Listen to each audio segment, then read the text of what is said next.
ಸಾಸೂರು ಚಿನ್ನಮ್ಮನ ಒಂದು ಕತೆ ಬಹಳ ಅವಿಸ್ಮರಣೀಯವಾಗಿರ್ತಕ್ಕಂಥ ಕತೆ, ಬಹಳ ಉತ್ತಮವಾಗಿರ್ತಕ್ಕಂಥ ಕತೆ.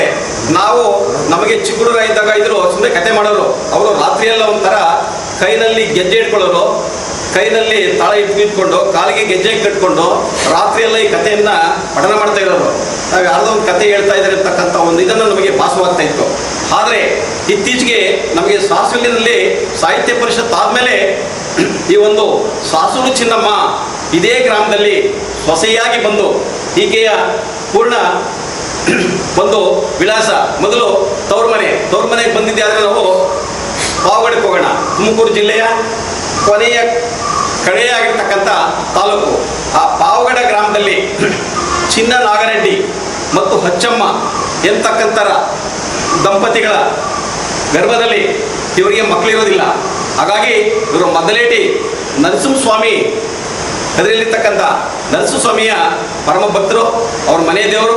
ಹಾಗಾಗಿ ಅಲ್ಲಿ ಅವರನ್ನು ಭಗವಂತನ ಪ್ರೇರಣೆಗೋಸ್ಕರ ಹೊಲಿಸ್ಕೊಂಡು ಹೋಗಿ ನಾನಾ ವ್ರತಗಳನ್ನು ಮಾಡಿ ನಮಗೆ ಒಂದು ಪುತ್ರ ಸಂತಾನವನ್ನು ಕರುಣಿಸುತ್ತಂದೆ ಎಂತಕ್ಕಂಥ ಹೇಳಿ ಆ ಕದಿರಿ ನರಸಿಂಹಸ್ವಾಮಿಯನ್ನು ಮೊರೆ ಇಟ್ಟಾಗ ಆ ನರಸಿಂಹಸ್ವಾಮಿ ಇವರ ದಂಪತಿಗಳ ಚಿನ್ನ ನಾಗರೆಡ್ಡಿ ಮತ್ತು ಹಚ್ಚಮ್ಮ ದಂಪತಿಗಳ ಕನಸಿಗೆ ಬಂದು ನಿನಗೆ ಅಮ್ಮ ನನ್ನ ಅನುಗ್ರಹ ಇದೆ, ನಿನಗೆ ಒಂದು ವರವನ್ನು ಕೊಡ್ತೀನಿ.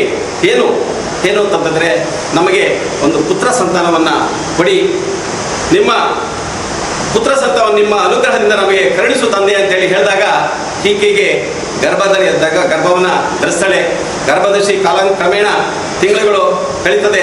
ತಿಂಗಳು ಕಳೆದ ನಂತರ 9 ತಿಂಗಳು 9 ನವಮಾಸಗಳು ಮುಗಿದ ನಂತರ ಈಕೆಯ ಗರ್ಭದಲ್ಲಿ ಚಿನ್ನಮ್ಮ ಎಂಬತಕ್ಕಂಥ ಒಂದು ಸಾಧ್ವಿಮಣಿ ಮೊಳಕೆಯಾಗಿ ಹುಟ್ಟಿ ಈ ಪ್ರಪಂಚಕ್ಕೆ ಬೆಳಕನ್ನು ಕೊಡ್ತಕ್ಕಂಥ ಸಾಧ್ವಿಮಣಿ ಜನಿಸ್ತಾಳೆ. ಅಲ್ಲಿ ಆಗ ಸಂತೋಷ, ಸಂಭ್ರಮ, ಆನಂದ ವಾರವೇನಂತಾಗ್ತದೆ ಪಾವಗಡ ನಗರದಲ್ಲಿ. ಆ ಪಾವಗಡ ನಗರದಲ್ಲಿ ಈ ದಂಪತಿಗಳ ಹೊಟ್ಟೆಯಲ್ಲಿ ಹುಟ್ಟಿರ್ತಕ್ಕಂಥ ಇವರಿಗೆ ತುಂಬ ವರ್ಷಗಳ ಕಾಲ ಮಕ್ಕಳಿಲ್ಲದಿದ್ದರಿಂದ ಸಂತೋಷದಿಂದ ಸ್ವೀಕರಿಸಿ, ಹಾಗಾಗಿ ಬಹಳ ತೃಪ್ತರಾಗಿ ಭಗವಂತನಲ್ಲಿ ಮರೆ ಇಟ್ಟು ಆ ಭಗವಂತನಿಗೆ ವ್ರತಗಳನ್ನು ಆಚರಣೆ ಮಾಡ್ಕೊಳ್ತಾ ಬೆಳೀತಾ ಬೆಳೀತಾ ಬೆಳೀತಾ ಬೆಳೀತಾ ಬೆಳೀತಾ ಈ ಮಗು ಋತುಮತಿಯಾಗಿ ದೊಡ್ಡದಾಗ್ತದೆ. ಆ ಸಂದರ್ಭದಲ್ಲಿ ಈಕೆ ನನ್ನ ಮಗುವಿನ ಜನನಾಗಿದೆ, ಈ ಊರಿನಲ್ಲಿ ನರಸಿಂಹಸ್ವಾಮಿಯ ಉತ್ಸವವನ್ನು ಮಾಡಬೇಕು, ಹಾಗೆ ಅದರ ಜೊತೆಯಲ್ಲಿಯೂ ಸಹ ನನ್ನ ಮಗುವಿನ ಒಂದು ಉತ್ಸವವನ್ನು ಮಾಡಬೇಕು ಅಂತೇಳಿ ಮೆರವಣಿಗೆ ಮಾಡಿಕೊಂಡು ಬರ್ತಾ ಇರ್ತಾರೆ. ಭಾಳ ಚೆನ್ನಾಗಿ ಇದು ಮಾಡ್ತಾರೆ. ಇದು ಒಂದು ಕಾಲಘಟ್ಟ. ಹಾಗಾಗಿ ನಮ್ಮ ಓಲ್ಕೊಂಡ ಸಾಸೂರು ಹೋಬಳಿಯನ್ನು ಓಲ್ಕೊಂಡ ಅಂತ ಕರಿತಾ ಇದ್ದಂತೆ. ದೊಡ್ಡಬಳ್ಳಾಪುರ ತಾಲೂಕು, ಬೆಂಗಳೂರು ಗ್ರಾಮಾಂತರ ಜಿಲ್ಲೆ, ಸಾಸೂರು ಎಂಬತಕ್ಕಂಥ ಒಂದು ಗ್ರಾಮ ಎಷ್ಟು ಚೆನ್ನಾಗಿದೆ ಅಂತಂದರೆ ಸಾಸೂರು ಎಂಬತಕ್ಕಂಥ ಅದನ್ನು ನಮ್ಮ ಜನ ಹೇಳೋದಾದರೆ ಹಿಂದುಳಿದ ಪ್ರದೇಶ, ಭವಿಷ್ಯದಲ್ಲಿ ಅದು ಹಿಂದುಳಿದ ಪ್ರದೇಶವಲ್ಲ. ಇವತ್ತು ದೊಡ್ಡಬಳ್ಳಾಪುರ ನಗರಕ್ಕೆ ಹೋಲಿಸ್ಕೊಂಡ್ರೆ ಎಷ್ಟು 5 ಜಿಲ್ಲೆಗಳು 5 ಹೋಬಳಿಗಳಿದೆಲ್ಲ 5 4 ನಗರ ಸೇರಿ ಈ ಹೋಬಳಿಗಳನ್ನು ಹೋಲಿಸ್ಕೊಂಡ್ರೆ ಉತ್ತಮವಾಗಿರ್ತಕ್ಕಂಥ ಪರಿಸರವನ್ನು ಹೊಂದಿರತಕ್ಕಂಥ ಬೆಟ್ಟ ಗುಡ್ಡಗಳಿಂದ ಕೂಡಿರ್ತಕ್ಕಂಥ ಪ್ರದೇಶ ಸಾಸೂರು. ಯಾಕೆಂದರೆ ಈ ಕಡೆ ಮಾಕಳಿ ಬೆಟ್ಟ, ಆ ಕಡೆ ಉಚ್ಚಿನಿ ಬೆಟ್ಟ ಇದೆ. ಆ ಎರಡರ ಮಧ್ಯೆ ಇದು ನಾಮಚಿಲ್ಮೆ ಇರ್ತಕ್ಕಂಥದ್ದು ಉಚ್ಚಿನಿ ಬೆಟ್ಟದಲ್ಲಿ. ಆ ಒಂದು ಮತ್ತೆ ಲಕ್ಷ್ಮೀ ನರಸಿಂಹಸ್ವಾಮಿ ಗುಡ್ಡೆ ಇದೆಯಲ್ಲ, ಆ ಗುಡ್ಡೆಯ ಪ್ರದೇಶದಲ್ಲಿ ಪಕ್ಕದಲ್ಲಿ ಇರ್ತಕ್ಕಂಥ ಈ ಒಂದು ಪ್ರದೇಶದಲ್ಲಿ ರಾಘವರೆಡ್ಡಿ ಮತ್ತು ನಾಗಮ್ಮ ಅವರಿಗೆ 7 ಜನ ಗಂಡು ಮಕ್ಕಳಿರ್ತಾರೆ. 7 ಜನ ಮಕ್ಕಳಲ್ಲಿ 6 ಜನ ಗಂಡು ಮಕ್ಕಳಿಗೂ ಸಹ ಮದುವೆ ಆಗೋಗ್ಬಿಟ್ಟಿರ್ತಾರೆ. ಈತನಿಗೆ ವೇಳರೆಡ್ಡಿ, ಈತನಿಗೆ ವೆಂಗಳರೆಡ್ಡಿ, ಆ ವೆಂಗಳರೆಡ್ಡಿಗೆ ಮದುವೆ ಆಗಿರೋದಿಲ್ಲ. 6 ಜನಕ್ಕೆ ಮದುವೆ ಆಗೋಗ್ಬಿಟ್ಟಿರ್ತದೆ. ಈ ವೆಂಗಳರೆಡ್ಡಿ ಮದುವೆ ಆಗಲ್ಲ. ಈ ರಾಘವರೆಡ್ಡಿ ಏನು ಮಾಡ್ತಾರೆ ಅಂತಂದರೆ ಪ್ರತಿ ಆತನ ಕಸುಬು ಕುಲ ಕಸುಬು, ಆತನ ಮೂಲ ಕಸುಬು ಏನಪ್ಪ ಅಂತಂದರೆ ಎತ್ತುಗಳನ್ನು, ಯಾಕೆಂದರೆ ಆ ಕಡೆ ಎಲ್ಲ ಆ ಭಾಗದಲ್ಲೆಲ್ಲ ನಮ್ಮ ಜಾತ್ರೆಗೆ ಬರ್ತಾ ಇರ್ತವೆ ದನಗಳು, ಭಾಳ ಚೆನ್ನಾಗಿ ಉತ್ತಮವಾಗಿ ರಾಸುಗಳಿಗೆ ಓರೆಗಳನ್ನು ಕಟ್ಟಿ ಅವಳಿಗೆ ಮೇವನ್ನು ಉಣಿಸಿ ತಿನ್ನಿಸಿ ರಾತ್ರಿ ಎಲ್ಲ 4-5 ಗಂಟೆಗೆ ಎದ್ಬಿಟ್ಟು ಮೇವನ್ನು ತುರ್ತಾ ಇರ್ತಾರೆ. ಅಂಥ ಸನ್ನಿಧಿಯ ಪರಿಸ್ಥಿತಿಯಲ್ಲಿ ಆತ ಒಳ್ಳೆಯ ಎತ್ತುಗಳನ್ನು ಸಾಕಿರ್ತಾನೆ. ಒಳ್ಳೆಯ ಎತ್ತುಗಳನ್ನು ತರೋದು, ಚೆನ್ನಾಗಿ ಸಾಕೋದು, ಜಾತ್ರೆಗಳು ಹೊಡೆಯೋದು, ಮಾರಾಟ ಮಾಡೋದು, ಇದೇನು ಮಾಡ್ತಾ ಇರ್ತಾನೆ. 6 ಜನ ಮಕ್ಕಳಿಗೂ ಸಹ ಮದುವೆ ಆಗಿದೆ. ಇನ್ನು ಮಗನಿಗೆ ಎಲ್ಲ ಕಡೆಯೂ ಸಹ ತಿರ್ಕೊಂಡ್ಬರ್ತಾನೆ. ಎಲ್ಲೂ ಸಹ ಒಂದು ಸಿಕ್ಕಿರೋದಿಲ್ಲ ಅವನಿಗೆ. ಹಾಗಾಗಿ ಇದೇನು ಮಾಡ್ತಾರೆ ಅಂತಂದರೆ ಎತ್ತುಗಳ ವ್ಯಾಪಾರವನ್ನು ಮಾಡ್ದಂಗೆ ಆಗ್ತದೆ ಅಂತ ಹೇಳಿ ಪಾವಗಡಕ್ಕೆ ತನ್ನ ಜೊತೆಯಲ್ಲಿರ್ತಕ್ಕಂಥ ಒಬ್ಬ ಸ್ನೇಹಿತನನ್ನು ಕರೆದುಕೊಂಡು, ಬರಪ್ಪ ನನ್ನ ಮಗನಿಗೆ ಒಂದು ಹೆಣ್ಣನ್ನ ಹುಡ್ಕೊಂಬಾರ್ದು ಅಂತ ಹೇಳ್ಬಿಟ್ಟು ಹೋಗ್ತಾ ಹೋಗ್ತಾ ಹೋಗ್ತಾ ಹೋಗ್ತಾ ಪಾವಗಡಕ್ಕೆ ಹೋಗ್ತಾರೆ. ಪಾವಗಡಕ್ಕೆ ಹೋಗ್ತಾ ಇರ್ತಕ್ಕ ಸಂದರ್ಭದಲ್ಲಿ ಅದೇ ಜಾಗದಲ್ಲಿ ಹೀಗೆ ಒಂದು ಮೆರವಣಿಗೆಯನ್ನ ಚಿಲಕಲ ಬಂಡಿ ಆಕೆಯ ಒಂದು ಪವಿತ್ರವಾಗಿರ್ತಕ್ಕಂಥದ್ದು ತಂದೆ ತಾಯಿಗಳು ಆ ಗಾಡಿಯನ್ನ ಗಿಣಿಗಳ ಚಿತ್ರಗಳನ್ನ ರಚನೆ ಮಾಡಿ ಅದನ್ನ ರಚನೆ ಮಾಡಿ ಅದಕ್ಕೆ ಕಟ್ಬಿಟ್ಟು ಚಿಲಕಲ್ಲ ಗಂಡಿ ಮನೆಗಳಲ್ಲಿ ನೇತಾಗಿರ್ತಲ್ಲ ಗಿಳಿ ತರ ತಿರ್ತವಲ್ಲ ಆ ತರ ಚಿತ್ರಗಳನ್ನು ಅದಕ್ಕೆ ಅಂಟಿಸ್ಬಿಟ್ಟು ಅದಕ್ಕೆ ಗರಿಗಳಲ್ಲಿ ಬಾಳೆ ಗರಿಗಳಲ್ಲಿ ಮತ್ತು ತಾಳೆ ಗರಿಗಳಲ್ಲಿ ಚಿತ್ರಗಳನ್ನ ಕಟ್ ಮಾಡಿ ಅದಕ್ಕೆ ನೇತಾಕ್ಬಿಟ್ಟು ಆ ಒಂದು ಗಾಡಿಯಲ್ಲಿ ನರಸಿಂಹಸ್ವಾಮಿ ಮತ್ತು ಈಕೆಯನ್ನ ಇಬ್ಬರನ್ನ ಸಹ ಕೂಡಿಸ್ಕೊಂಡು ಮೆರವಣಿಗೆಯನ್ನ ಮಾಡ್ಕೊಂಡು ಬರ್ತಾ ಇರ್ತಾರೆ. ಈತ ನೋಡ್ತಾರೆ, ರಾಘವ ರೆಡ್ಡಿ ನೋಡ್ಬಿಟ್ಟು ಈ ಅಂತಹ ಸ್ವಾಮಿಯನ್ನ ಇಲ್ಲಿ ಮೆರವಣಿಗೆ ಮಾಡ್ತಾ ಇದ್ದಾರೆ. ಈ ಮಗು ದೇವತೆ ಸ್ವರೂಪಿ ದೇವತೆ ಇದು ಆತನಿಗೆ ಮುಂಚೆ ಗೊತ್ತಿರೋದಿಲ್ಲ. ಇದು ಮಗುವಿನ ಇದು ಅಂತ ಹೇಳ್ಬಿಟ್ಟು ಸ್ವಾಮಿ ಮೆರವಣಿಗೆ ಬರ್ತಾ ಇದೆ ಅಂತ ಅನ್ಕೊಳ್ತಾನೆ. ಮಂಡಿ ಊರಿ ನಮಸ್ಕಾರ ಮಾಡ್ತಾನೆ. ಮಂಡಿ ಊರಿ ನಮಸ್ಕಾರ ಮಾಡಿದಾಗ ಆಕೆ ಪಕ್ಕದಲ್ಲಿರ್ತಕ್ಕಂಥ ಶೆಟ್ಟಿ ಹೇಳ್ತಾರೆ, ಅದು ಆತನಿಗೆ ಮಕ್ಕಳ ಪುತ್ರ ಸಂತಾನವಿರಲಿಲ್ಲ. ಆ ಪುತ್ರ ಸಂತಾನವಿಲ್ಲದೆ ಇದ್ದರಿಂದ ಆ ವರಪ್ರಸಾದದಿಂದ ಮೊದಲೇಟಿ ನರಸಿಂಹಸ್ವಾಮಿಯ ವರಪ್ರಸಾದ ಹುಟ್ಟಿರ್ತಕ್ಕಂಥ ಮಗುವಿಗೆ ನಾಮಕರಣವನ್ನು ಚಿನ್ನಮಿರ್ತಕ್ಕಂಥ ನಾಮಕರಣ ಮಾಡಿದರೆ ಆ ನಾಮಕರಣದ ರೂಪದಲ್ಲಿ ಮಾಡ್ತಾ ಈಕೆಯನ್ನು ಮೆರವಣಿಗೆ ಮಾಡ್ತಾ ದೇವರ ಜೊತೆ ಮಾಡ್ಕೊಂಡು ಬರ್ತಾ ಅಂತ ಹೇಳ್ಬಿಟ್ಟು ಸಂತೋಷ ಭರಿತನಾಗಿ ನನ್ನ ಮಗನಿಗೆ ಈ ಕುಮಾರಿಯನ್ನ ಮದುವೆ ಮಾಡ್ಕೊಂಡ್ರೆ ಬಹಳ ಚೆನ್ನಾಗಿರ್ತಲ್ಲ ಅಂತ ಹೇಳ್ಬಿಟ್ಟು ತಾನೇ ಮನಸ್ಸಿನಲ್ಲಿ ಅವಲೋಕನ ಮಾಡಿಕೊಂಡು ಎಷ್ಟು ಚೆನ್ನಾಗಿದೆ, ಎಷ್ಟು ಮುದ್ದಾಗಿದೆ ಅಂತೇಳಿ ಹೇಳ್ತಾ ಆಕೆ ಹುಟ್ಟಿರುವಾಗ ನಾಮಗಳನ್ನ ವೆಂಕಟೇಶ್ವರ ನಾಮ ಇದೆಯಲ್ಲ, ಲಕ್ಷ್ಮೀಸ್ವಾಮಿ ಕರಿದ ಸುತ್ತ ನಾಮ ಇದೆಯಲ್ಲ, ಈ ತರ ನಾಮವನ್ನ ಹಣೆಯಲ್ಲೇ ಗೆರೆಳೋಪಾದಿಯಲ್ಲಿ ಹುಟ್ಟಿರ್ತಕ್ಕಂಥ ಅನುಗ್ರಹ. ಯಾಕೆಂದ್ರೆ ಒಂದು ಗುರುತು, ಹೆಜ್ಜೆ ಗುರುತು. ಯಾಕೆಂದ್ರೆ ಜನಗಳಿಗೆ ಗೊತ್ತಾಗ್ಬೇಕಲ್ಲ, ಆ ಹೆಜ್ಜೆ ಗುರುತು ಇಲ್ಲಿದ್ರೆ ತದ್ರು ಸ್ವಾಮಿಯ ಒಂದು ಅನುಗ್ರಹವನ್ನು ಹುಟ್ಟಿರ್ತಕ್ಕಂಥ ಈ ಮಗು ಎಂಬತಕ್ಕಂಥ ಒಂದು ಭಾಸವಾಗ್ತದೆ. ಹಾಗಾಗಿ ಅಲ್ಲಿ ಎಲ್ಲವನ್ನ ಸಹ ನೋಡಿ ಅವಲೋಕನ ಮಾಡಿ ಮತ್ತೆ ತನ್ನ ಜೊತೆಯಲ್ಲಿ ಹೋಬಯ್ಯ ಅಂತಕ್ಕಂಥ ಕರ್ಕೊಂಡು ಬರ್ತಾನೆ. ಊರಿಗೆ ಕರ್ಕೊಂಡ್ಬಂದು ಇಲ್ಲೆಲ್ಲ ಮನೆಯಲ್ಲಿ ಹೇಳ್ತಾನೆ, ನೋಡಪ್ಪ ನಾನು ಹಿಂಗೆ ಹೋಗಿದ್ದೆ, ಅಲ್ಲೊಂದು ಹೆಣ್ಣು ಮಗು ನಮಗೆ ಸಿಕ್ಕಿದೆ, ನಿನಗೆ ವೆಂಕಟ ರೆಡ್ಡಿಯವರೇ ನಿನಗೊಂದು ಮಗು ಸಿಕ್ಕಿದೆ, ಮದುವೆ ಮಾಡ್ಕೊಂಡ್ಬರ್ಬೇಕು ಅಂತ ಹೇಳಿ ಮತ್ತೆ ಹೋಗ್ತಾನೆ. ಅಲ್ಲಿಗೆ ಹೋಗ್ಬಿಟ್ಟು ಅವ್ರ ಮನೆಗೆ ನೇರವಾಗಿ ಹೋಗ್ತಾರೆ. ಸ್ವಾಮಿ ನೀವು ಯಾಕೆ ಬಂದ್ರಿ ನಮ್ಮ ಮನೆಗೆ ಅಂತ ಹೇಳಿ ಆ ಚಿನ್ನನಾಗರೆಡ್ಡಿ ಕೇಳಿದಾಗ, ನಾವು ನಮ್ಮ ಮನೆಗೆ ಒಬ್ಬ ಮಗ ಇದ್ದಾನೆ, ನನಗೆ 7 ಜನ ಮಕ್ಕಳು, 6 ಜನ ಮಕ್ಕಳಿಗೆ ಮದುವೆ ಆಗಿದೆ, ಇನ್ನೊಬ್ಬ ಮಗು ಇದ್ದಾನೆ, ಅವನಿಗೆ ನಿನ್ನ ಮಗಳನ್ನ ದಾರಿ ಕೊಟ್ರೆ ನಾನು ಮದುವೆ ಮಾಡ್ಕೊಡ್ತೀನಪ್ಪ ಅಂತ ಹೇಳ್ತಾನೆ.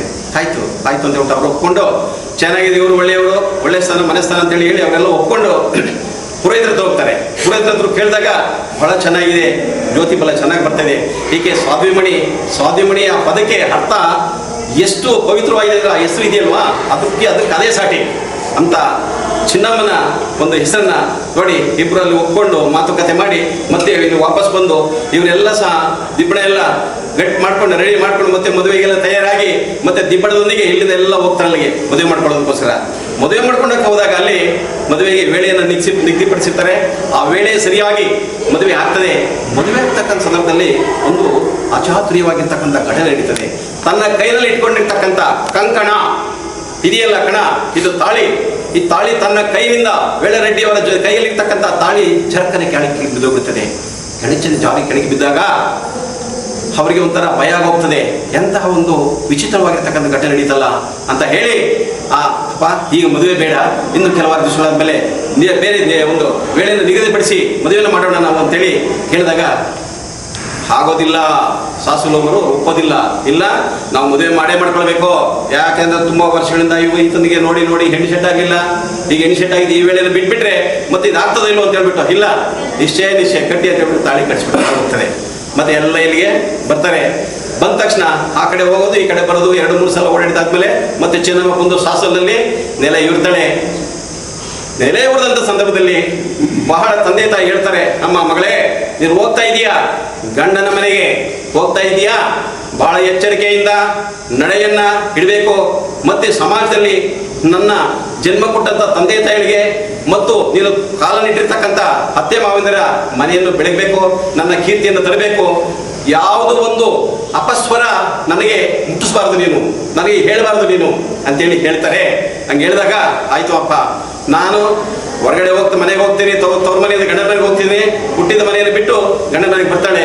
ಏನನ್ನ ಒಂದು ವಿಚಾರವನ್ನು ಸಹ ಇಲ್ಲಿ 1 ತಿಂಗಳಾಯಿತು, 2 ತಿಂಗಳಾಯಿತು, 3 ತಿಂಗಳಾಯಿತು, ಬಹಳ ಅಚ್ಚುಕಟ್ಟಾಗಿ ನಯ ವಿನಯವಾಗಿ ತಂದೆ ಅತ್ತೆ ಮಾವಂದರಿಗೆ ಅವ್ರು ಹೇಳಿದಾಗೆ ನಡ್ಕೊಂಡು ಜೋಪಾನವಾಗಿ ಕೆಲಸ ಮಾಡ್ಕೊಂಡು ಹೋಗ್ತಾ ಇರ್ತಾಳೆ. ಆದರೆ ಅಲ್ಲಿ ಒಂದೊಂದು ನಡೆದಂಥ ಒಂದು ವಿಚಿತ್ರ ಏನಪ್ಪ ಅಂತಂದ್ರೆ, ತನ್ನ ಮನೆಯಲ್ಲಿರ್ತಕ್ಕಂಥ ಒಂದು ಮಗ ಒಂದು ಸೊಸೆ ಇದ್ರೇ ಮನೆಗಳಲ್ಲಿ ಬರ್ತಾ ಇರ್ತವೆ. ಅದರಲ್ಲಿ 7 ಜನ ಮನೆಯಲ್ಲಿ ಇದ್ದಂಥ ಮಕ್ಕಳಿಗೆ 7 ಜನ ಸೊಸೆ ಇದ್ರಿದ್ರಲ್ಲ, ಅಲ್ಲೇ ಇರ್ತಾರೆ. ದೊಡ್ಡವರೆಲ್ಲ ಮಾತನಾಡ್ತಾರೆ, ಇದೇನಿಕೆ ನಾವು ಈಶ್ವರನ ಭಕ್ತರು, ಅವರು ಸೇವಾ ಭಕ್ತರು, ಅವರು ಯಾರು ಪಾವಗಡದವರು, ಅವರದು ಇದು ನಾಮ, ನಮ್ಮದು ಇದು, ನಮ್ಮ ಇದನ್ನ ಹಿಡದೆ ಆಕೆ ಇದನ್ನ ಇಡ್ತಾ ಇದ್ದಾಳೆ ಅಂತೇಳಿ 3 ತಿಂಗಳಿಗೆ ಹೊಗೆ ಆಡ್ತಾ ಇದೆ. ಹಾಗೆ ಮಾವನಿಗೆ ಹೇಳ್ತಾರೆ, ಹೇಳು ನೀವು ಸ್ವಲ್ಪ ಹೇಳಿ ಅಮ್ಮನಿಗೆ ಈ ಥರ ಮಾಡ್ತಾ ಇದ್ದಾಳೆ, ನಾವು ಈಶ್ವರನ ಭಕ್ತರು ನಾವು ಅಲೋ ಸ್ವಾಮಿ ಅಂತೇಳಿ ಈಶ್ವರನ ನಾವು ಆರಾಧನೆ ಮಾಡ್ತಕ್ಕಂಥವ್ರು, ಕದ್ರಿ ನರಸಿಂಹಸ್ವಾಮಿ ಅವರು ಆರಾಧನೆ ಮಾಡ್ತಕ್ಕಂಥವ್ರು. ಅವ್ರು ಹೇಳಿರ್ತಾರೆ, ನೀವು ಕದ್ರಿ ನರಸಿಂಹಸ್ವಾಮಿಯ ಭಕ್ತರ ಅನುಗ್ರಹ ಹುಟ್ಟಿರ್ತಕ್ಕಂಥದ್ದು, ಎಂತಹ ಕಷ್ಟ ಬಂದ್ರು ಆ ಸ್ವಾಮಿ ನೀನು ಬಿಡಬೇಡ ಅಂತೇಳಿ ಹೇಳಿರ್ತಾರೆ ತಂದೆ ತಾಯಿಗಳು. ಅದನ್ನೇ ಪಾಲನೆ ಮಾಡ್ಕೊಂಡು ಹೋಗ್ತಾ ಇರ್ತಾಳೆ. ಕ್ರಮೇಣ ಬರ್ತಾ ಬರ್ತಾ ಬರ್ತಾ ಬರ್ತಾ ನಮ್ಮ ಒಂದು ಮನೆ ದೇವರಿಗೆ ತದ್ವಿರುದ್ಧವಾಗಿ ನಡೆದಿದ್ದೆ ಅಂತ ಹೇಳ್ಬಿಟ್ಟು ಎಲ್ಲ ಮನೆಯಲ್ಲೆಲ್ಲ ಇದು ಮಾಡಿ, ನೀನು ಎಷ್ಟು ಹೇಳಿದ್ರು ನೀನು ಬದಲಾವಣೆ ಆಗಿಲ್ಲ, ಬದಲಾವಣೆ ಆಗೋದಿಲ್ಲ, ನೀನು ನಿನ್ನನ್ನು ಹೊರಗೆ ಹಾಕಿ ಮನೆಯಿಂದ ಅಂತೇಳಿ ಹೊರಗಡೆಗೆ ಹಾಕ್ತಾರೆ. ಹೊರಗಡೆಗೆ ಹಾಕಿದಾಗ ಹೇಳ್ತಾರೆ, ಊರಿನಲ್ಲಿ ಇರ್ತಕ್ಕಂಥವ್ರನ್ನೆಲ್ಲ ಮೇನ್ ಮುಖ್ಯಸ್ಥರನ್ನೆಲ್ಲ ಕರೆಸ್ಬಿಟ್ಟು, ನೋಡಪ್ಪ ನಮ್ಮ ಸೊಸೈಟಿ ಮಾಡ್ತಾ ಇದ್ದಾಳೆ, ಊರಾಚೆ ಕಡೆ ಒಂದು ತಡಿಕೆಯಿಂದ ಅಥವಾ ತೆಂಗಿನ ಗರಿಗಳಿಂದ ಕಟ್ಟಿರ್ತಕ್ಕಂಥ ತಾಳೆ ಗರಿಗಳಿಂದ ಕಟ್ಟಿರ್ತಕ್ಕಂಥ ಜೋಪಡಿಯಲ್ಲಿ ಹೀಗೆ ನಿಲ್ಲಿಸ್ಬಿಡ್ರಿ ಅಂತೇಳಿ ಇರಿಸ್ಬಿಡ್ತಾರೆ. ಅಲ್ಲಿ ಆಕೆ ಕಾಲಾನುಕ್ರಮೇಣ ಅಲ್ಲೇ ಇರ್ತಾಳೆ. ಈ ಗಂಡನೂ ಸಹ ಬಹಿಷ್ಕಾರ ಆಗ್ಬಿಡ್ತಾನೆ, ಇವರೆಲ್ಲರೂ ಸಹ ಬಹಿಷ್ಕಾರ ಆಗ್ತಾರೆ. ಹಾಗೆ ಆಗ್ತಾ ಆಗ್ತಾ ಆಗ್ತಾ ಆಗ್ತಾ ಆಗ್ತಾ ಏನಾಗ್ತಕ್ಕಂತಂದ್ರೆ, ಒಂದು ಹಿಡಿಗಳು ಇದರಲ್ಲಿ ಇಷ್ಟು ಏನೋ ಒಂದು ಊಟ ಕೊಡ್ತಾರಲ್ಲ, ಜೋಳ ಎಲ್ಲರೂ ಇವರೆಲ್ಲ ಮೃಷ್ಟಾನ್ನ ಭೋಜನ ಬಹಳ ಸಂಪದ್ಭರಿತವಾಗಿರ್ತಕ್ಕಂಥವ್ರು ರಾಘವರೆಡ್ಡಿ ಅವರು. ಆದ್ರೆ ಆಕೆಗೆ ಕೊಡ್ತಕ್ಕಂಥದ್ದು ಒಬ್ಬ ಕೂಲಿಯ ಆಳಿಗಿಂತ ಹತ್ತತ್ತವಾಗಿ ಕೊನೆಯಾಗಿ ಆಕೆಯನ್ನ ನಡೆಸ್ಕೊಳ್ತಕ್ಕಂಥ ರೀತಿ ನೋಡಿದ್ರೆ, ಕ್ರಮೇಣ ಬರ್ತಾ ಬರ್ತಾ ಸ್ನಾನಕ್ಕೆ ನೀರು ಕೊಡೋದಿಲ್ಲ, ಊಟ ಮಾಡಲಿಕ್ಕೆ ಅನ್ನ ಕೊಡೋದಿಲ್ಲ, ಮುದ್ದೆ ಮಾಡೋದಕ್ಕೆ ರಾಗಿ ಕೊಡೋದಿಲ್ಲ, ಜೋಳ ಕೊಡೋದಿಲ್ಲ, ಮೆಣಸಿನಕಾಯಿ ಕೊಡೋಲ್ಲ, ಉಪ್ಪು ದನಗಳಿಗಾಗ್ತಕ್ಕಂಥ ಉಪ್ಪಿನ ಹಿಡಿಯನ್ನು ಕೊಟ್ಬಿಟ್ಟು ನೀವು ಜೀವನ ಮಾಡ್ಕೊಂಡು ಇಲ್ಲೇ ಬಿದ್ದಿರೋ ಎಂತಕ್ಕಂಥ ಒಂದು ಇದೇ ಬಿಟ್ಟು ಹೊರಗಡೆ ಹಾಕಿ ಆಕೆ ಅಲ್ಲೇ ಬೆಳೀತಾ ಇದೆ. ಆಕೆ ನಾನು ಎಂತಹ ಒಂದು ವಿಪರ್ಯಾಸ, ಎಂತಹ ಒಂದು ವಿಚಿತ್ರವಾಗಿರ್ತಕ್ಕಂಥ ಸಂದಿಗ್ಧ ಪರಿಸ್ಥಿತಿಗೆ ನಾನು ಸಿಗಾಕೊಂಡ್ಬಿಟ್ಟಿದ್ದೀನಿ ಅಂತ ಹೇಳ್ಬಿಟ್ಟು ಹೇಳ್ತಾ, ಮನೆಯಲ್ಲಿ ಇವರು ಮಳೆ ಧಾರಾಕಾರವಾಗಿ ಸುರಿತದೆ. ಧಾರಾಕಾರವಾಗಿ ಮಳೆ ಸುರಿದಾಗ ಸಂತೃಷ್ಟಿಯಾಗಿ ಎಲ್ಲ ಬೆಳೆ ಬೆಳೆಯೋದಕ್ಕೆ ನೇಗಿಲು ಕಟ್ಕೊಂಡು ದನಗಳು ಹೊಡ್ಕೊಂಡು ಎಲ್ಲ ಹೋಗ್ತಾ ಇದ್ದಾರೆ. ಹೋಗ್ತಾ ನೋಡಮ್ಮ, ನಿಮ್ಮ ಭಾವದಿರೆಲ್ಲರೂ ಸಹ ಅಲ್ಲಿ ಹೊಲವನ್ನು ಉಳ್ತಾ ಇದ್ದಾರೆ, ನೀನು ಊಟವನ್ನ ಅವರಿಗೆ ತಗೊಂಡೋಗಿ ಕೊಡಬೇಕು ಅಂತ ಹೇಳ್ತೇವೆ. ಮೈ ಮೇಲಿರ್ತಕ್ಕಂಥ ಸೀರೆಯನ್ನು ನೋಡಿದ್ರೆ ಸುವಾಸನೆ ಬರ್ತಕ್ಕಂಥ ಚಿನ್ನಮ್ಮ ವಾಸನೆ ರಹಿತವಾಗಿ ನೋಡ್ಲಿಕ್ಕೆ ಕೊಳಗಾಗಿ ತಿಂಗಳಾದರೂ ಒಗಿದಿರ್ತಕ್ಕಂಥ ಬಟ್ಟೆ ಹಾಕೊಳ್ಳೋದಿಲ್ಲ. ಅದೇ ಸೀರೆಯನ್ನು ನಾನು ಉಟ್ಕೊಂಡಿರ್ತಾಳೆ.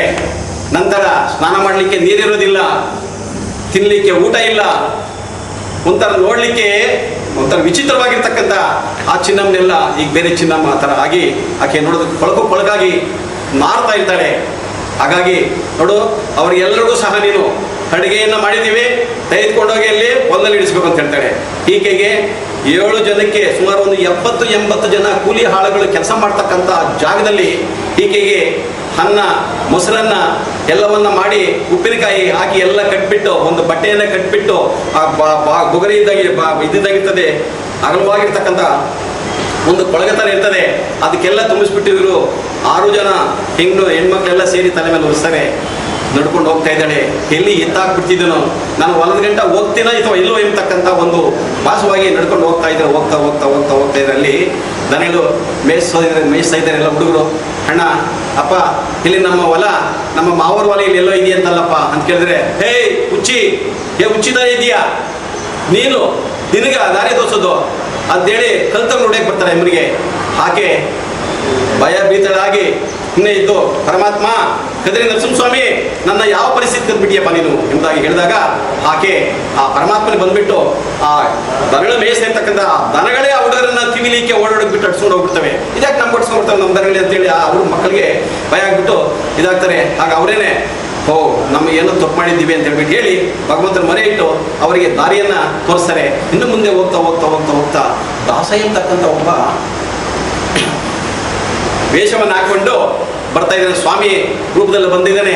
ಅಮ್ಮ ತಾಯಿ, ನನಗೆ ಬಹಳ ಹಸಿವಾಗಿದೆ, ಏನಾದರೂ ಇದ್ರೆ ಕುಡಿತಾಯಿ ನಿನ್ನಲ್ಲಿ ಅಂತ ಕೇಳಿದಾಗ ಆಕೆ ಹೇಳ್ತಾಳೆ, ಅಪ್ಪ ನನ್ನ ಭಾವದಿರಿಯಲ್ಲಿ ಕೆಲಸ ಮಾಡ್ತಾ ಇದ್ದಾರೆ, ಅವ್ರ ಊಟವನ್ನು ತಗೊಂಡು ಹೋಗ್ತಾ ಇದ್ದೀನಿ, ನನಗೆ ಅದಕ್ಕೋಸ್ಕರ ದಾರಿ ತೋರಿಸ್ಬೇಕು ಅಂತಂದರೆ, ಇಲ್ಲಮ್ಮ ನನಗೆ ಹಸಿವಾಗೋಗ್ಬಿಟ್ಟಿದೆ, ಹುಷಾರಾಗಿದ್ದೀನಿ, ನನಗೆ ಊಟ ಕೊಡು ಅಂತಂದಾಗ, ಹಣ ಇಳಿಸ್ತೀನಿ, ನಾನು ಇಳಿಸ್ಲಿಕ್ಕೆ ಆಗಲ್ಲ, ಅಲ್ಲಿ 6 ಜನ ಎತ್ತಿ ನನ್ನ ತಲೆ ಮೇಲೆ ಇಳಿಸೋಣ ಅಂತಂದರೆ, ಇಲ್ಲಲ್ಲ ಚೇಚೆ ನಾನು ಇಳಿಸೋದಿಲ್ಲ, ನೀನೇ ಇಳಿಸಪ್ಪ ಅಂತೇಳಿ, ಇಳಿಸಮ್ಮ ತಾಯಿ ಅಂತೇಳಿ ಹೇಳ್ತಾನೆ.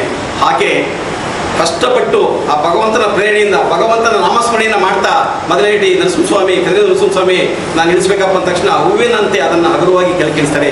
ಕೂತ್ಕೊಳ್ಳಿ ಸ್ವಾಮಿ ಅಂತೇಳಿ ಕೂಡಿಸ್ತಾಳೆ. ಆ ದಾಸಯ್ಯನಿಗೆ ಕೂಡಿಸಾಕ ಒಂದು ಎಲೆಯಲ್ಲಿ ಹಾಕ್ಬಿಟ್ಟು ಅನ್ನವನ್ನೆಲ್ಲ ತೆಗೆದು ಹಾಕ್ತಾ ಇದ್ರೆ ಪಾತ್ರೆ ಇರ್ತಕ್ಕಂಥ ಅನ್ನವೆಲ್ಲವೂ ಸಹ ಖಾಲಿ ಆಗೋಗ್ಬಿಡ್ತದೆ. ಆಕೆಗೆ ನಾನು ಮುಂದೆ ಅಲ್ಲಿ ಹೋಗ್ಬೇಕಲ್ಲ, ಇಲ್ಲೆಲ್ಲ ಖಾಲಿ ಆಗೋಗ್ಬಿಡ್ತಲ್ಲ, ದಾಸಯ್ಯವರೇ ನೀವೆಲ್ಲ ಊಟ ಮಾಡಕ್ಕೆ ಬಿಟ್ಟಿದ್ದೀರಿ, ನನಗೆ ಈಗ ನಮ್ಮ ಭಾವರನ್ನ ಏನಂತ ಹೇಳಿ ನನಗೇನೋ ಒಂದು ಧರಣಿ ತೋರಿಸ್ಬೇಕು ಪರಮಾತ್ಮ ಅಂತ ಹೇಳ್ತಕ್ಕಂಥ ಆ ಸ್ವಾಮಿಯನ್ನು ನಾಮಸ್ಮರಣೆ ಮಾಡಿದಾಗ ಆತ ಹೇಳ್ತಾನೆ, ಅಮ್ಮ ಭಯಪಡಬೇಡ, ನೀನು ಹೀರೋ ಸುಮ್ಮನೆ ಅಂತ ಹೇಳಿ ಅಲ್ಲೇ ಇರ್ತಕ್ಕಂಥ ಈ ಕೆಲವು ಹೂಗಳನ್ನು ಗಿಡಗಳಲ್ಲಿ ಬೀಳ್ತಕ್ಕಂಥ ಹೂಗಳನ್ನು ಕಿತ್ತು ಅದಕ್ಕೆ ಹಾಕಿದ ತಕ್ಷಣ ಪಾತ್ರೆ ತುಂಬ ಅನ್ನ ಮೊಸರು ಎಲ್ಲವೂ ಹಾಗೆ ಅದರಲ್ಲಿ ಉಪ್ಪಿನಕಾಯಿ ಎಲ್ಲವೂ ಸರಿಯಾಗಿ ಭಾಳ ಸಂಪತ್ಭರಿತವಾಗಿರ್ತಕ್ಕಂಥ ಊಟ, ಅಮೃತ ಸಮವಾಗಿರ್ತಕ್ಕಂಥ ಊಟ ಅಲ್ಲಿ ತಯಾರಾಗಿರ್ತದೆ. ಆ ಊಟವನ್ನು ಬಿಟ್ಟು ಅಮ್ಮ ಭಾರಿ ಖರ್ಚಿಗೆ ಏನಾದರೂ ನನಗೆ ಕಾಸೇನನ್ನು ಕೊಡಮ್ಮ ಅಂತೇಳಿ ಕೇಳ್ತಾನೆ ಆ ದಾಸಯ್ಯ. ಏನು ಕೊಡಲಿಯಪ್ಪ, ನನ್ನ ತಿರ್ತಕ್ಕಂಥ ಅನ್ನ ತಿಂದ್ಬಿಟ್ಟಿಯಲ್ಲ, ಊಟ ಮಾಡಲಿಲ್ಲ, ಮತ್ತೆ ಕರುಣಿಸಿ ಅನ್ನ ಅದ್ರ ತುಂಬೋಯ್ತು, ನನ್ನಲ್ಲಿ ಏನು ಇಲ್ವಲ್ಲ ಅಂತ ಹೇಳ್ತಾರೆ. ಏನಾದರೂ ಒಂದು ಇದ್ರೆ ಕೊಡಮ್ಮ ಅಂತಂದಾಗ ಹಿಂಗೆ ಕಣ್ಣಲ್ಲಿ ನೀರು ಸುರಿತಾ ಇದೆ ಅಂತ ಗೊಳಿಸ್ಕೊಂಡಾಗ ಕೈಗೆ ಮೂಗಿನ ಇರ್ತಕ್ಕಂಥ ಮೂಗುಲತ್ತು ತಾಗ್ತದೆ. ಆ ಮೂಗುಲತ್ತು ತಾಗ್ತದೆ. ದಾಸಯ್ಯವರೇ ನನ್ನಲ್ಲಿ ಮೂಗುಲತ್ತಿದೆ ತಗೊಳತ್ತೆ ಬಿಟ್ಟು ಆ ದಾಸಯ್ಯ ಕೊಟ್ಟ ತಕ್ಷಣ ನನಗೆ ತೃಪ್ತಿ ಆಯ್ತಮ್ಮ, ನೀನು ಹೋಗ್ಬಿಟ್ಟು ಬಂದಿಗೆ ಭಗವಂತ ಒಳ್ಳೆಯದ ಮಾಡ್ತಾನೆ ಅಂತೇಳಿ ಹೇಳಿ ಕಳಿಸ್ಕೊಟ್ಟಾಗ ಇದು ತಗೊಂಡು ಹೋಗ್ತಾನೆ. ಅಲ್ಲಿ ಹೋಗಿದ ತಕ್ಷಣ ಮಗರೆಯನ್ನು ಇಳಿಸ್ಬೇಕಲ್ಲಿಗೆ ಮಗರೆಯನ್ನು ಸಿಕ್ತು, ಕಾಣಿಸ್ತು ಹೊಲ ಅಲ್ಲಿ ಕಾಣಿದ ತಕ್ಷಣ ಬಂದು ಇಳಿಸ್ಬರ್ರಿ ಅಂದರೆ ಯಾರು ಸಹ ಹತ್ರ ಬರೋದಿಲ್ಲ. ಬರ್ತಾರೆ ಬಾವುದಿರು ಬಂದ್ಬಿಟ್ಟು ಆಳುಗಳ ಹತ್ರ ಇಳಿಸೋ ಕೆಳಗಡೆಗೆ ಅಂತೇಳಿ ವಾಸ್ತವ್ಯಗಳು ಅಂತ ಹೇಳ್ಬಿಟ್ಟು ಬಾಯಿಗೆ ಬಟ್ಟೆಯನ್ನು ಇಟ್ಕೊಳ್ತಾರೆ, ಮೂಗಿಗೆ ವಾಸನೆ ಬಡಿತಾ ಇದ್ದಾಳೆ ಈಕೆ. ಚಿ ಅಂತ ಉಗಿದು ಮಾಡ್ತಿರುವಾಗ ವೆಗಲ ನಡಿ ನೋಡ ನೀನು ಹೇಳ್ತಿ ತಂದಿರ್ತಕ್ಕಂಥ ಊಟವನ್ನು ನಿನ್ನೆ ತಿನ್ನು ಅಂತೇಳಿ ಅವ್ರು ಹೇಳ್ತಾರೆ. ಏನು ಮಾಡಲಿ ನನ್ನ ಕರ್ಮದ ಫಲ ಅಂತ ಹೇಳಿ ಆ ಊಟವನ್ನೆಲ್ಲ ಮಾಡಿಸ್ತಾರೆ. ಊಟವನ್ನೆಲ್ಲ ಸೇವಿಸಿದಾದ್ಮೇಲೆ ಎಲ್ಲರೂ ತಿಂದಿದ್ದಾದ್ಮೇಲೆ ನಡಿ ಹೊರಗಡಿಕೆ ಅಂತ ಹೇಳ್ಬಿಟ್ಟು ನಡಿ ಮನೆ ಕಡೆಗೆ ಅಂತ ಹೇಳಿ ಒಂದು ಕುಳ್ಳನ್ನು ಕೊಡ್ತಾರೆ. ಅದು ಕೊಯ್ಲಿಕ್ಕಾಗಲ್ಲ, ಮೇವನ್ನ ತೆಗೆದುಕೊಂಡೋಗಿ ನಿನ್ನ ಮನೆಗೆ ಹಾಕು ಅಂತೇಳಿ ಒಂದು ಕುಳ್ಳನ್ನು ಕೊಡ್ತಾರೆ. ಆ ಕುಳ್ಳು ಒಂದು ಗರಿಗೆ ಒಂದು ಎಲೆ ಕೊಡಬೇಕಾದ್ರೆ ಒಂದು ಹರಿಯೋದಿಲ್ಲ ಅದು. ಆಗ ಏನು ಮಾಡ್ತಾರೆ ಅಂತಂದ್ರೆ, ಭಗವಂತ ಏನಪ್ಪ ಹೆಜ್ಜೆಗೂ ಸಹ ನನ್ನನ್ನು ಪರೀಕ್ಷೆ ಮಾಡ್ತಿದ್ದೀಯ ತಂದೆ ಅಂದ ತಕ್ಷಣ ಅಪಾರವಾಗಿರ್ತಕ್ಕಂಥ ಒಂದು ಹೊರೆಯನ್ನು ಕಟ್ಟಿ ತಲೆ ಮೇಲೆ ಹಿಡಿಸದೆ ಉತ್ಕೊಂಡು ಬರ್ತಾ ಇರಬೇಕಾದ್ರೆ ಧಾರಾಕಾರವಾಗಿ ಶಾಸ್ತ್ರ ಹತ್ರ ಬಂದಿದ್ದಾಳೆ. ಧಾರಾಕಾರವಾಗಿ ಮಳೆ ಸುರಿತಾ ಇದೆ. ಧಾರಾಕಾರವಾಗಿ ಮಳೆ ಸುರಿತಾ ಇದ್ರೆ ಆ ಮಳೆ ನೀರು ಊರಿಗೆ ಹೋಗೋದಕ್ಕೆ ದಾರಿ ಬಿಡೋದಿಲ್ಲ. ನನ್ನನ್ನು ದಾರಿ ಬಿಡು ಅಂತೇಳಿ ಕೈಯಲ್ಲಿ ನಂದಿ ಶಾಪಗ್ರಸ್ತ ಆಗಿ ಅದಕ್ಕೆ ಅದನ್ನು ಸಹ ಹೇಳ್ತಾರೆ, ಒಂದು ಕಥೆಯಲ್ಲಿ ಹೇಳ್ತಾರೆ. ಅಲ್ಲಿ ನೀನು ಅಲ್ಲೇ ನಿಂತ್ಕೋ ಅಂತೇಳಿ ಆ ಕಡೆ ನಿಂತ್ಕೊಳ್ತದೆ, ಈ ಕಡೆ ನಿಂತ್ಕೊಳ್ತದೆ. ತಿರುಗಿ ಮತ್ತೆ ಹೋಗ್ತಾಳೆ. ಹೋಗ್ಬಿಟ್ಟು ಮನೆಗೆ ಹೋಗ್ಬಿಟ್ಟು ಹೂವನ್ನು ಹಾಕಿ ಎಷ್ಟು ದೊಡ್ಡ ಹೊರೆ ತಂದಿದ್ದಾರೆ, ನಾವು 6 ಜನ ಹೋದ್ರು ಸಹ ಅಷ್ಟೊಂದು ಹುಳ ತರ್ತಿಲ್ವಲ್ಲ, ಈ ಅಮ್ಮ ಇಷ್ಟೊಂದು ತಂದಿದ್ದಾಳಲ್ಲ ಅಂತ ಹೇಳ್ಬಿಟ್ಟು ಹೇಳಿ ಆಕೆ ಇದು ಮಾಡಿ ಮನೆಯಲ್ಲಿ ಚಿತ್ರ ಹಿಂಸೆ ಆಟ ಕೊಡ್ತಾ ಇರಬೇಕಾದ ಸಂದರ್ಭದಲ್ಲಿ ಹೀಗೆ ನನಗೆ ಪರಮಾತ್ಮನಲ್ಲಿ ಬೇಡ್ತಾ ಇದ್ರೆ ನೋಡಮ್ಮ ನಿನಗೆ ಒಳ್ಳೆಯ ದಿನಗಳು ಬರ್ತವೆ, ಮುಂದಿನ ದಿನಗಳು ನಿನಗೆ ಒಳ್ಳೆಯ ದಿನಗಳು ಲಭಿಸ್ತವೆ, ಒಳ್ಳೆಯದಾಗ್ತದೆ ಅಂತೇಳಿ ಹೇಳ್ದ. ರಾಘವ ಮತ್ತು ಈ ನಾಗಮ್ಮನವರಿಗೆ ಒಂಥರ ವಿಚಿತ್ರವಾಗಿರ್ತಕ್ಕಂಥ ಖಾಲಿ ಇಟ್ಕೊಳ್ತದೆ. ಯಾಕೆ ಅಂತಂದರೆ ಈಕೆಗೆ ಕಷ್ಟವನ್ನು ಕೊಡ್ತಾ ಇರ್ತಕ್ಕಂಥ ಸಂದರ್ಭದಲ್ಲಿ ಭಗವಂತನು ಈಕೆಗೆ ಕಷ್ಟವನ್ನು ಕೊಡ್ತಾ ಇದ್ದಾಳಲ್ಲ, ನಮ್ಮ ಶಿಷ್ಯಗೆ, ನನ್ನ ಭಕ್ತಳಿಗೆ, ನನ್ನ ತಂಗಿಗೆ ಅಂತಕ್ಕಂಥ ಇದರಿಂದ ಅವರಿಗೆ ಮಾವನಿಗೂ ಮತ್ತು ಅತ್ತೆಗೆ ರೋಗಕ್ಕೆ ಹೀಡಾಗಿ ತುತ್ತಾಗಿ ನರಳ್ತಾ ಇರ್ತಾರೆ. ಆಗ ಅವ್ರು ಏನು ಮಾಡ್ತಾರೆ ಅಂತಂದರೆ, ನಾವು ಯಾರೋ ಹೋಗಿ ಒಬ್ಬರು ಶಾಸ್ತ್ರ ಕೇಳ್ತಾರೆ, ಪುರೋಹಿತರು ಕೇಳಿದಾಗ, ಅಮ್ಮ ನೀವು ಇಲ್ಲಿ ನರಸಿಂಹಸ್ವಾಮಿ ಅಂತ ಇದೆ, ಕದಿ ನರಸಿಂಹಸ್ವಾಮಿ, ಆ ದೇವಸ್ಥಾನಕ್ಕೆ ಹೋಗ್ಬಿಟ್ಟು ನೀವು ಅರಕೆಯನ್ನು ಮಾಡಿಕೊಂಡು ದಾನ ಧರ್ಮಗಳನ್ನು ಮಾಡಿ ಆ ಪೂಜೆಯನ್ನು ನೀವು ಆ ಭಗವಂತನಿಗೆ ಅರ್ಪಿಸಿದ್ಯಾದರೆ ನಿಮಗೆ ಕಾಯಿಲೆಗಳು ಹೊಸ ಆಗ್ತದೆ ಅಂತ ಹೇಳ್ತಾರೆ. ಇವ್ರೇನು ಮಾಡ್ತಾರೆ ಅಂತಂದರೆ, ರಾಘವರೆಡ್ಡಿ ಮತ್ತು ನಾಗಮ್ಮ ಮತ್ತು ಇವರು 6 ಜನ ಅಣ್ಣ ತಮ್ಮದಿರು ಮತ್ತು ಸೊಸೆದಿರು ಎಲ್ಲರೂ ಈಕೆಯನ್ನು ಬಿಟ್ಬಿಟ್ಟು ಈಕೆ ಒಬ್ಬಳನ್ನೇ ಸಾಸು ಗ್ರಾಮದಲ್ಲಿ ಬಿಟ್ಟು ಹೋಗ್ತಾ ಇರ್ತಾರೆ. ಸಂದರ್ಭದಲ್ಲಿ ಅಲ್ಲಿ ಗಾಡಿಯನ್ನು ಕಟ್ಕೊಂಡು ಹೋಗ್ತಾ ಇದ್ರೆ ನಗ ಅರ್ಧಕ್ಕೆ ಇದು ಇರ್ತದಲ್ಲ, ಮುಂದೆ ಕಟ್ಟಿರ್ತಾರಲ್ಲ ಕಾಡಿ ಮರ ಮುರಿದೋಗ್ಬಿಡ್ತಾರೆ. ಮುರಿದೋಗ್ಬಿಟ್ಟು ಈ ಕಡೆ ಒಂದು ಹೋಗ್ತದೆ, ಈ ಕಡೆ ಒಂದು ಹೋಗ್ತದೆ. ಎರಡು ಸಹ ಬೇರೆ ಬೇರೆ ಆಗಿಬಿಟ್ಟು ಎರಡನ್ನ ಕಟ್ಟಕ್ಕೆ ಬಂದರೆ ಎದುರು ನಿಂತ್ಕೊಳ್ತವೆ. ಈಗ ಈ ಬೈಕ್ ಏನಿದು ಚಿತ್ರ ಯಾಕೆ ಈ ಥರ ಆಯ್ತಲ್ಲ ಅಂತ ಹೇಳಿ ಏನಿದು ಅಂತೇಳಿ ಅಲ್ಲಿ ಒಬ್ಬರು ಸ್ವಾಮಿಗಳನ್ನು ಹತ್ರ ಹೋಗಿ ಪೂಜೆಯನ್ನು ಮಾಡ್ತಕ್ಕಂಥ, ಯಾಕೆ ಸ್ವಾಮಿ ಈ ಥರ ನಮಗೆ, ನಾವು ನಿಮ್ಮ ದೇವಸ್ಥಾನಕ್ಕೆ ನಿಮ್ಮ ಪೂಜೆಗಿಂತ ನಾವು ಬರ್ತಾ ಇದ್ರೆ ಈ ಥರ ಆಯ್ತಲ್ಲ, ನಮ್ಗೆ ಭಾಳ ನೋವಾಗ್ತಾ ಇದೆ, ಏನು ಮಾಡೋದು ಅಂತಂದಾಗ, ನೋಡಪ್ಪ ನೀವು ಒಂದು ಹೆಣ್ಣು ಮಗುವಿಗೆ ನೋವನ್ನು ಕೊಟ್ಟಿದ್ದೀರಾ, ಹಿಂಸೆಯನ್ನು ಕೊಡ್ತಾ ಇದ್ದೀರಾ, ಆ ಒಂದು ಶಾಪ ನಿಮಗೆ ತಟ್ತಾ ಇದೆ, ಆಕೆ ನೀವು ಮನೆಯಲ್ಲೇ ಬಿಟ್ಟು ಬಂದಿದ್ದೀರಾ. ಹೌದಲ್ವಾ, ಅದು ಚಿನ್ನಮ್ಮನ ಬಿಟ್ಟು ಬಂದಿದ್ದು ಅಂತ ಹೇಳ್ಬಿಟ್ಟು ಮತ್ತೆ ವಾಪಸ್ ಬರ್ತಾರೆ. ವಾಪಸ್ ಹೋಗಿ ಬಂದಾಗ ವೆಂಗಳರೆಡ್ಡಿ ಮತ್ತು ದೊಡ್ಡ ಅಣ್ಣ ಇಬ್ರು ಸಹ ಮತ್ತು ವಾಪಸ್ ಬರ್ತಾರೆ. ಶಾಸನಕ್ಕೆ ಬಂದಾಗ ಬಾರಮ್ಮ, ಅವ್ರಿಗಾಗಲೇ ಸ್ವಲ್ಪ ಅರಿವಾಗಿರ್ತದೆ. ಇನ್ನೂ ಸಹ ದೇವಸ್ಥಾನಕ್ಕೆ ಬಾರಮ್ಮ ಅಂತಂದರೆ, ನಾನು ಯಾಕಪ್ಪ ಬರಲಿ, ನಾನು ಯಾಕೆ ಬರಲಿ ರೀ, ನನ್ನ ಈ ಪರಿಸ್ಥಿತಿ ಇಲ್ಲ, ದೇವಸ್ಥಾನಕ್ಕೆ ಬಂದರೆ ಯಾರೋ ಹುಚ್ಚಿ, ಯಾರೋ ಭಿಕ್ಷೆಯನ್ನು ಬೇಡ್ತಾ ಇರ್ತಕ್ಕಂಥ ಇದು ಅಂತೇಳಿ ಹೇಳ್ಬಿಟ್ಟು ಹೇಳಿ ಇದು ಮಾಡ್ತಾರೆ.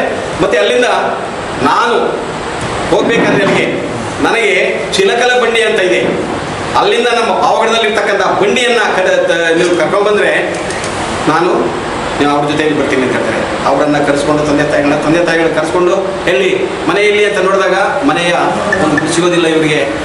ನನ್ನ ತಂಗಿಯಲ್ಲಿ, ನನ್ನ ಮಗಳಲ್ಲಿ ಅಂತೇಳಿ ನೋಡಿದಾಗ ಮಗಳು ಸಹ ಸಿಗೋದಿಲ್ಲ. ಅಲ್ಲಿರ್ತಾಳೆ ಗುಡಿಸಲ್ಲಿ. ಯಾಕೆ ಈ ಥರ ವಿಪರೀತ ಈ ಥರ ಮಾಡಿದೆಯಲ್ಲ ನನ್ನ ಮಗಳಿಗೆ, ಈ ಅಂಥ ಸಮೃದ್ಧಿಯಾಗಿ ಸಂತೋಷದಾಗಿ ಬಿಡಿಸಿದ್ರೆ ಅಂತ ಹೇಳ್ತಾ